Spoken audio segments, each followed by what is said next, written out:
Le député libéral d'Angaspé pourrait perdre son siège à l'Assemblée nationale. Le dépouillement judiciaire procède en ce moment au palais de justice de Percé.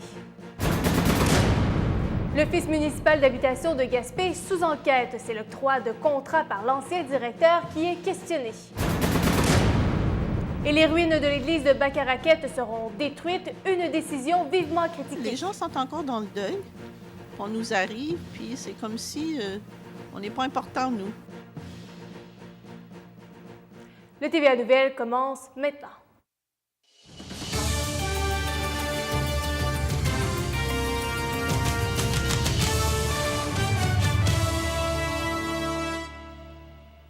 Mesdames, Messieurs, bonsoir. Le dépouillement judiciaire de la circonscription de Gaspé procède aujourd'hui au palais de justice de Percé. Les résultats détermineront si le libéral Alexandre Boulay maintient son siège ou si la péquiste Mégane Perry-Mélançon entre à l'Assemblée nationale. Bon, Stéphanie Collin, vous êtes au palais de justice. Où est-ce qu'on en est présentement?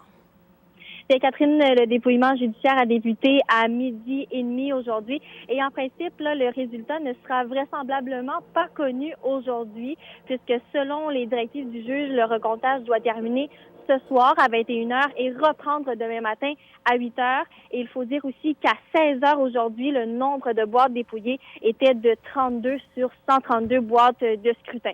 Donc, c'est 8 équipes, Catherine, de 2 personnes qui ont été désignées pour faire ce nouveau dépouillement, soit une personne scrutatrice pour le Parti québécois et une personne secrétaire pour les libéraux. Et le recomptage se fait aussi en présence des avocats de chaque parti. Et Catherine, aucun candidat n'était présent aujourd'hui, excepté le caquiste Louis Leboutier qui est venu en observation en début de recomptage.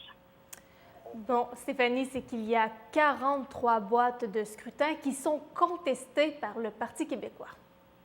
Oui, exactement. Et les membres du Parti québécois sont assez confiants que le recomptage apportera de nouveaux résultats parce que, comme vous le dites, 43 boîtes de scrutin sont contestées par le PQ qui a relevé des anomalies, des erreurs de calcul, des relevés de dépouillement aussi incomplets. Donc, de ces 43 votes, il faut dire aussi qu'il y a l'urne 61 qui a soulevé beaucoup de questionnements de la part du PQ, 194 votes accordés au libéral Alexandre Boulay contre aucun pour tous les autres partis, alors que le PQ a reçu des informations sérieuses mentionnant que ce résultat est inexact. Donc vraiment, ce nouveau dépouillement permettra de savoir si l'écart de 132 voix entre Alexandre Boulay et Mégane Perry-Mélançon est bel et bien exact. Et il faut dire aussi, Catherine, que l'enjeu dépasse la circonscription de Gaspé parce que, en effet, la péquiste s'est proclamée gagnante dans le comté, bien, elle deviendrait la 10e députée du Parti québécois à l'Assemblée nationale et le parti deviendrait donc la 2e opposition devant Québec solidaire par un nombre de votes plus élevé. Donc, c'est un enjeu quand même au national. Et bon, nous serons sur place demain matin pour le dénouement de l'affaire qui débutera demain matin, 8h, toujours au Palais de justice de Percé.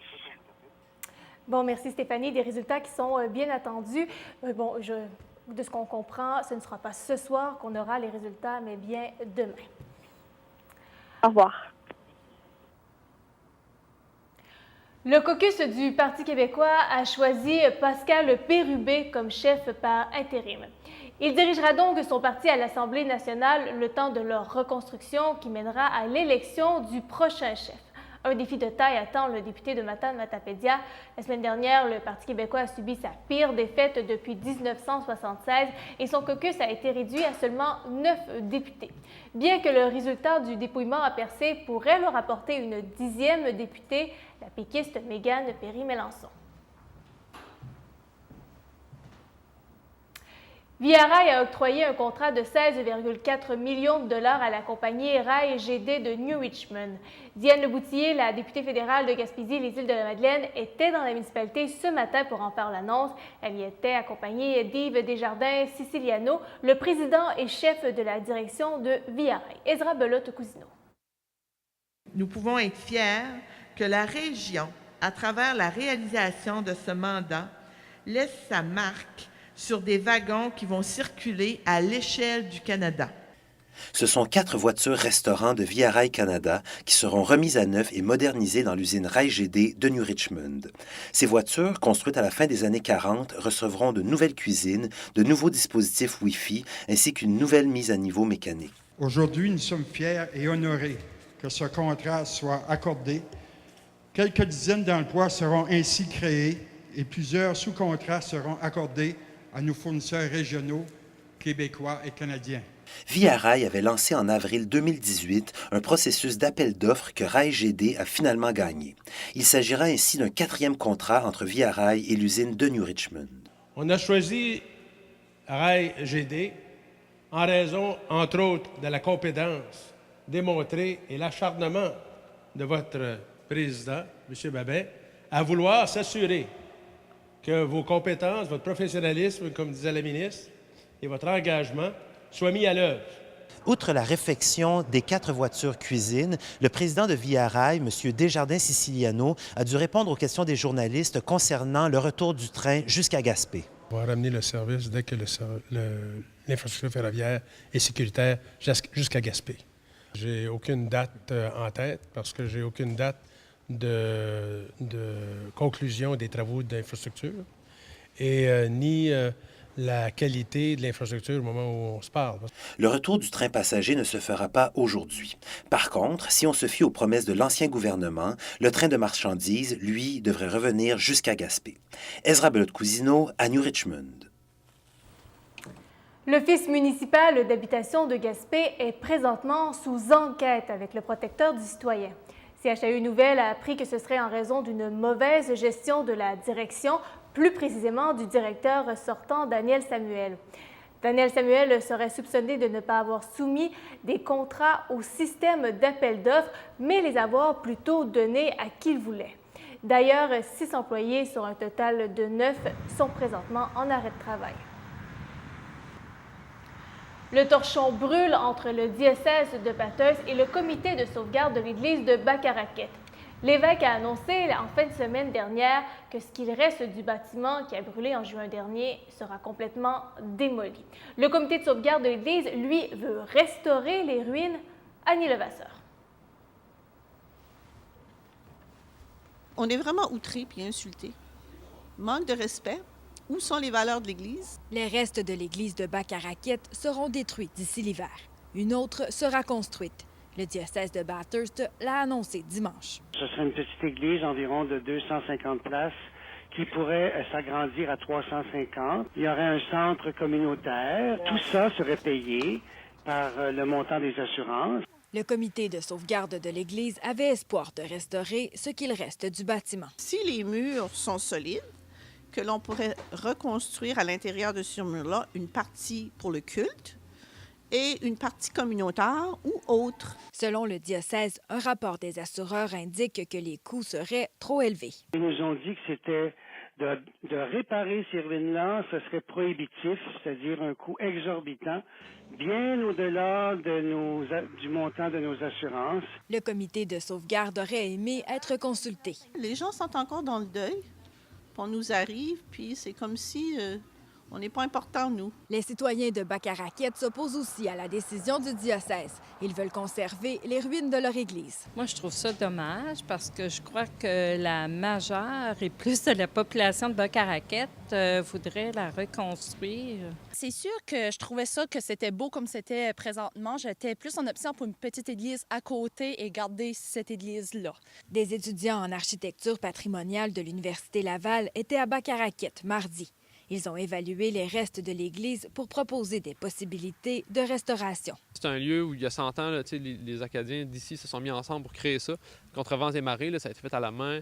Ça a vraiment uni la communauté. Mais comment est-ce que ce lieu-là peut continuer d'unir la communauté? Je pense que c'est ça qui serait vraiment une tragédie, ça serait de prendre des décisions à la hâte. Reste à voir si l'église, qui a brûlé en juin dernier, continuera de raconter l'histoire de la communauté, qu'elle soit neuve ou restaurée. Annie Levasseur, Bacaraquette. C'est maintenant officiel, l'Assemblée législative du Nouveau-Brunswick se réunira le 23 octobre prochain.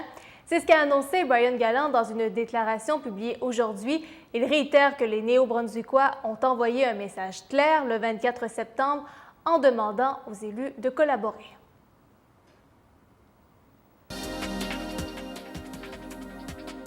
Nos nouvelles vous font réagir ou vous êtes témoin d'une nouvelle importante.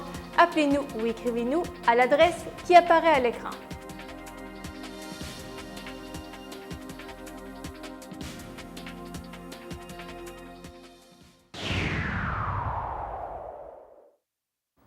Dans une semaine exactement, le cannabis sera légal au Canada. Les premières succursales de Cannabis NB ouvriront justement leurs portes. D'ici là, les différentes organisations mettent les bouchées doubles en vue de cette légalisation. Jacob Cassidy. L'heure est au dernier préparatif à la succursale de Cannabis NB d'Edmundston. À une semaine de la légalisation, les employés du magasin ont commencé à travailler. Notre équipe de vente de détail ont terminé leur programme d'entraînement la semaine dernière. Donc, cette semaine, ils sont en place. Ils se familiarisent avec le magasin. La Société de la Couronne prévoit dévoiler cette semaine les détails en ce qui concerne les types de produits et les tarifs. Le magasin d'Edmundston sera le seul au Madawaska. Tout laisse croire qu'il sera possible de circuler avec de la marijuana entre les provinces. La loi fédérale dit tout simplement que nous pouvons avoir 30 grammes ou son équivalent en d'autres produits sur une personne à la fois. Les citoyens doutent pour leur part que la province soit prête pour cette légalisation. Ça fait longtemps qu'on en parle, mais je crois que ça n'a pas toujours été pris au sérieux. Pour être prêt, je ne sais pas. Il y a pas... Puis je ne suis pas contre ça, je ne suis pas pour ça. À la force policière d'Edmundston, on prévoit une période d'adaptation au cours des prochains mois, ce qui concerne la loi provinciale. Les agents sont malgré tout prêts à réagir. On a plusieurs membres formés là, en détection de drogue, puis de niveau d'intoxication, si tu veux, au niveau de la rue, si les gens conduisent en état d'intoxication. À la frontière avec les États-Unis, il sera interdit de traverser du cannabis, même si sa consommation est légale du côté du Maine. Des affiches ont d'ailleurs été installées dans les derniers jours. Les films plastiques devraient être retirés d'ici la légalisation. Jacob Cassidy, Edmundston. La météo. Une présentation de tanguay.ca. Bon, alors Michel, ça s'annonce assez instable dans les prochains jours. Oui, bien écoutez, Catherine, si vous avez été plus ou moins épargné là, par ce système de pressionnaire qui est quand même assez actif sur l'ouest, le sud et le centre de la province, sachez qu'on va changer de régime. Ce qu'on surveille évidemment chez vous dans les prochaines heures, les prochains jours, bien c'est l'arrivée de ces précipitations qui vont se manifester sous forme d'averses. On aura de bonnes quantités de pluie à recevoir. Également, il y a un petit fléchissement des températures qui est à prévoir, ce qui fait que pour la plupart des secteurs, je vous dirais qu'on sera sous les normales saisonnières de plusieurs degrés. Donc, il faudra penser évidemment au parapluie, mais aussi au manteau parce que franchement, ce ne sera pas chaud. Et là, plus près de nous pour ce soir et cette nuit, mais écoutez, je vous dirais que c'est généralement couvert là, sur la plupart des secteurs.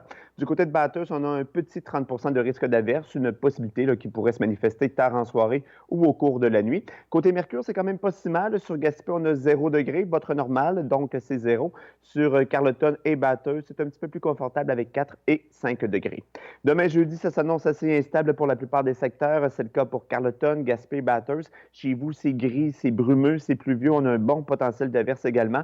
Et regardez les températures. Hein. Habituellement, le jour restant de l'année, on devrait avoir 11 degrés. Et là, on aura seulement 4-6 degrés. On est assez loin du compte, je vous dirais. Petit coup d'œil sur les tendances à long terme. Écoutez, sur Carleton, on gagne plusieurs degrés vendredi, mais ça reste pluvieux. Samedi, ça baisse au mercure, mais on retrouve le soleil qui va rester en place aussi dimanche. Et lundi, bien là, pas impossible qu'on commence la semaine sous la pluie. Du côté de Gaspé, c'est un scénario qui se ressemble beaucoup avec une belle remontée du mercure vendredi. Par contre, on conserve quand même un petit potentiel de précipitation. Derrière ça, on retrouve de belles conditions généralement ensoleillées, mais on pourrait quand même avoir là, quelques averses résiduelles lundi. Et sur Bathurst, Lawson, un bon potentiel d'averses vendredi. Journée très confortable chez vous. Par la suite, petite baisse des températures, mais au moins, on aura de belles conditions. Et lundi, il faudra penser au parapluie pour le retour au boulot. Mais les températures, quand même, sont dans les normales saisonnières de jour, mais également de nuit, et ce, pour chacun des secteurs qu'on vient de couvrir, évidemment. Bon, tantôt, vous avez conseillé de parapluie et manteau, mais je pense que j'ajouterais bottes de pluie. C'est des bonnes quantités. Merci, Michel. Oui, il faut délaisser les gougounes à ce temps-ci de l'année, disons-le. Donc, voilà, c'était vos nouvelles. Bonne soirée et à demain.